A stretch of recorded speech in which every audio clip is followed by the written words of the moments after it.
भी लोग कहते हैं, टीचर्स भी बोलते हैं कि एग्ज़ाम में आपको मैक्सिमम डायग्राम बनाने हैं, डायग्राम बनाने हैं। अब बात ये है कि डायग्राम बनाने कैसे हैं, किस टाइप से बनाने हैं, कौन कौन से डायग्राम बनाने हैं, तो हमें कोई बताता नहीं है। तो चलिए आज की वीडियो में मैं आपको बताऊंगी कि एग्ज़ाम में आखिर कौन कौन से किस किस टाइप के डायग्राम आप यूज़ कर सकते हैं कि जिससे आपके जो मार्क्स हैं वो अच्छे आप लोग स्कोर कर पाएँ। तो चलिए डिस्कस करते हैं।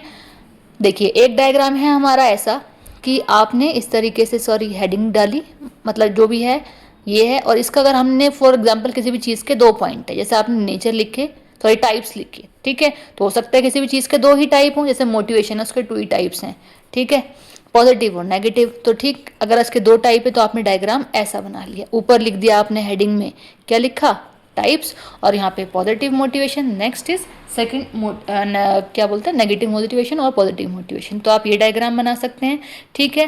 अब अगर हम बात करते हैं किसी दूसरे डायग्राम की, तो उसमें आपको क्या करना है, फॉर एग्जांपल कोई नेचर है किसी भी चीज़ के, तो नेचर में आपने क्या किया, बीच में सर्कल बनाया। सर्कल बनाने के बाद आपने साइड में इस तरीके से क्लाउड बना दिए। अब वो डिपेंड आपके ऊपर है कि आपके जो नेचर है, नेचर फीचर इंपॉर्टेंस कुछ भी हो सकता है, तो उसमें आपके जो हैं पॉइंट्स वो कितने हैं। मेन आपका क्या था, nature, for example nature importance कुछ भी, तो मेन हेडिंग जो होगी वो कोशिश करें कि जो मेन हो उसका डायग्राम थोड़ा अलग, जैसे मैंने सर्कल बनाया तो वो नेचर रिप्रेजेंट कर रहा है, उसके सारे पॉइंट को आपने क्लाउड में एक्सप्लेन कर दिया, यहाँ पे इनके पॉइंट्स लिख देना। अच्छा, इस तरीके के डायग्राम बनाने का प्रॉफिट ये है, फॉर एग्जांपल आपने नेचर लिखने स्टार्ट किया, आपको सारे नहीं याद आ रहे, आपने डायग्राम बनाया और एक्सप्लेन करने स्टार्ट कर दिए, ठीक है। अब क्या होता है, कभी कभी होता है कि हम एग्जाम में पॉइंट को एक्सप्लेन करते करते नए पॉइंट याद आ गए नेचर के, तो आपने क्या किया, एक और क्लाउड ऐड कर दिया बीच में, ठीक है, एक और क्लाउड कर दिया, अगर एक और पॉइंट याद आया तो उससे क्या है, डायग्राम का ये प्लस पॉइंट है कि डायग्राम का डायग्राम बन गया, जो पॉइंट आपको आ रहे हैं आपने वो भी इसमें ऐड करते चले गए, प्रॉब्लम आपको बिल्कुल नहीं होगी इसमें। डायग्राम अगेन कि डायग्राम का प्लस पॉइंट क्या होता है, एग्जामिनर की थिंकिंग यही होती है कि डायग्राम वही बच्चा बनाता है जिसको पॉइंट्स क्लियरली लर्न है, वही डायग्राम बनाएगा, अदरवाइज जिसको आता ही नहीं है कुछ, वो पढ़ के ही नहीं आए, वो डायग्राम कभी नहीं बनाएगा, ठीक है।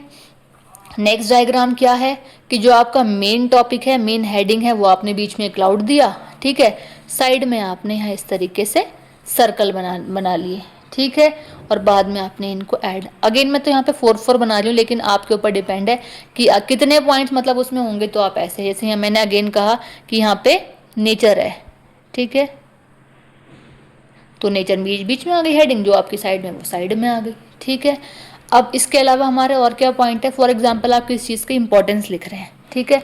अब इंपॉर्टेंस लिखने के लिए आप क्या करेंगे, आपने यहाँ साइड में इस तरीके से एक बॉक्स बनाया, इसके जो पॉइंट हैं आपके वो हैं 3 या 4 जो भी हैं, आपने ऐसे बनाया, इस तरीके से इसको ये आपने इसमें जॉइंट कर दिए। फॉर एग्जाम्पल आपके इंपॉर्टेंस थे तो यहाँ पे IMP शॉर्ट में लिख रही हूँ, आपको पूरा कैपिटल में लिखना है, फिर यहाँ पे आपको स्मॉल में लिख देना है जो भी आपके पॉइंट्स है, फिर एक्सप्लेन करना है, तो ये भी अच्छा है।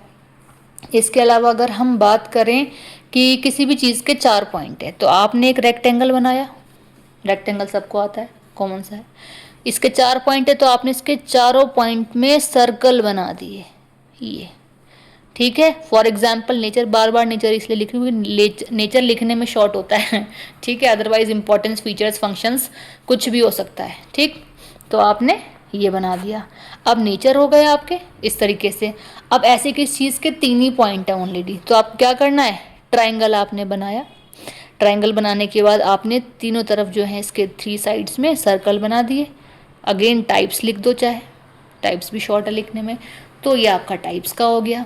इसके अलावा अगर आपके 4 5 6 कितने भी हो सकते हैं, तो आपने एक ट्री क्रिएट किया, ठीक है, ट्री में आपने ये बनाई ब्रांचेस 3 4 5, मतलब उतना ही आपको वाइड बना देना है इसको नीचे से, और आपको ऐसे एग्जाम्पल टाइप्स थे तो टाइप्स कैपिटल में लिखा, ये पॉइंट आपने यहाँ एक्सप्लेन किए, ठीक है। हो सकता है ये थोड़ा वाइड हो जाएगा, अगर आपके पॉइंट ज़्यादा हैं तो इस तरीके से आप यहाँ साइड में ऐड कर लीजिए, मतलब एग्जांपल बता रही हूँ, तो ऐसे बना सकते हैं आप, ये भी काफ़ी अच्छा लगता है, भी आपको अजीब लग रहा है, एग्जाम में बनाएंगे ना बहुत अच्छा लगेगा ये, ठीक है। नेक्स्ट क्या है, अगर बात करते हैं हम प्रोसेस की, तो प्रोसेस तो स्टेप बाय स्टेप होता है, ठीक है। तो प्रोसेस में आपको करना क्या है, स्टेप बाय स्टेप है, तो इसमें हम क्या करते हैं, इस तरीके से हमने पॉइंट, डायग्राम बनाया रेक्टेंगल, ठीक, इसके बाद हमने ये एरोज नीचे की तरफ बनाए, तो यही तो प्रोसेस होता है। ऐसे हमेशा आपको प्रोसेस का ध्यान रखें, ऐसे बनाए प्रोसेस को, या फिर एक ट्रिक और है कि प्रोसेस आपने इस तरीके से ये आपके पॉइंट्स हो गए, इनको एज अ सर्कल ये ऐसे किया और इनमें एरोज लगा दिए। ठीक, ये आप ऐसे भी प्रोसेस लिख सकते हैं। किस चीज़ का प्रोसेस है, तो आपने लिखा प्रोसेस ऑफ प्लानिंग, ये मैंने सिर्फ प्लानिंग ही लिख दिया, प्लानिंग प्रोसेस या प्रोसेस ऑफ प्लानिंग, जो भी आपको लिखना हो ऐसे लिख के लिख सकते हैं। अब ये नहीं समझ में आएगा इसमें फर्स्ट पॉइंट क्या है, सेकंड क्या है, इस वाले डायग्राम में तो क्लियर है, प्रोसेस में यहाँ क्लियर नहीं है। अब क्या करेंगे आप इसमें, आप यहाँ साइड में नंबरिंग कर दीजिए, ये भी अट्रैक्टिव है, ये भी कर सकते हैं। ठीक है, इसके अलावा अगर हम बात करें किसी भी चीज़ में 3 पॉइंट हैं ऐसे शो करने हैं आपको, ये भी step by step 3 he point है। जैसे कंप्यूटर सिस्टम की बात करें तो उसमें जो वर्किंग है, तो यहाँ पे क्या है, ये है इनपुट, ये है प्रोसेस और ये है आउटपुट, तब आप ऐसा डायग्राम बना सकते हैं। ठीक, ये क्लियर हो गया। इसके अलावा अगर हम बात करें तो आप डायग्राम ऐसे भी बना सकते हैं। अच्छा, आपकी जो शीट होती है वो वाइड भी होती है और नैरो भी होती है, वो डिपेंड आपके ऊपर करेगा कि आपके पास स्पेस कितना है डायग्राम का, उसके हिसाब से आप, जैसे आपके पास स्पेस कम है और आपके इसमें हैं 4 या 6 कितने भी पॉइंट हैं, तो आपको क्या करना है, एक पॉइंट आपने यहाँ किया, एक थोड़ा नीचे, एक ऊपर, एक नीचे, एक यहाँ और एक यहाँ। ठीक है, तो अभी फिर भी लग रहा है कि स्पेस कवर किया है, लेकिन अगर आपके पास स्पेस कम से कम भी होगा ना, तो भी आप इस डायग्राम को इस तरीके से बनाएंगे, बहुत अच्छा डायग्राम आपको लगेगा ये। ठीक है, और कम से कम मतलब वाइडिंग की बात करें तो वाइड अगर आपके पास स्पेस कम है तो भी आप इस डायग्राम को बना के सारे पॉइंट डायग्राम में एक्सप्लेन करके देन इसके बाद एक्सप्लेन कर सकते हैं पॉइंट में। ठीक, ये हो गया। इसके बाद आपका एक तरीका ये है कि आपने एक सर्कल बनाया, ठीक, साइड में आपने ये रेक्टेंगल्स बना दिए।